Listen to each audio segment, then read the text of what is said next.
आपण पाहत आहात प्रेस मीडिया न्यूज। मोहोळ तालुक्यात लाच घेताना तलाठी रंगेहात अटक।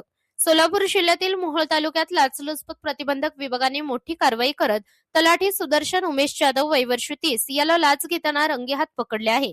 ही कारवाई शनिवार दिनांक 28 मार्च 2026 रोजी करण्यात आली। मिळालेल्या माहितीनुसार सुदर्शन जाधव हे सजा वाफळे तालुका मोहोळ येथे तलाठी म्हणून कार्यरत आहेत।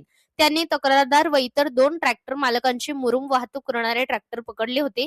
त्यांच्यावर कारवाई करण्यासाठी प्रत्येकी 33,000 रुपये अशी एकूण 99,000 रुपयांची लाच मागितली होती। दरम्यान 2 ट्रॅक्टर मालकांनी प्रत्येकी 33,000 रुपये देऊन एकूण 66,000 रुपये आधीच दिले होते। तक्रारदार राजकिरण सावंत यांनी 23,000 रुपये दिले होते, तर उर्वरित 10,000 रुपये देणे बाकी होते। ही रक्कम 28 मार्च रोजी देण्यात येईल असे सांगण्यात आले होते। याबाबत तक्रारदार यांनी लाचलुचपत प्रतिबंधक विभागाकडे तक्रार दाखल केली। त्यानुसार पंचशिक्षण पडताळणी करून सापळा रचण्यात आला। सापळ्यादरम्यान आरोपी तलाठी सुदर्शन जाधव यांनी तक्रारदाराकडून 10,000 रुपयांची लाच स्वतःसाठी व वरिष्ठांसाठी स्वीकारताना त्यांना रंगेहात पकडण्यात आले। या प्रकरणी माढा पोलीस ठाणे सोलापूर ग्रामीण येथे गुन्हा नोंद करण्याची प्रक्रिया सुरू असून पुढील तपास सुरू आहे।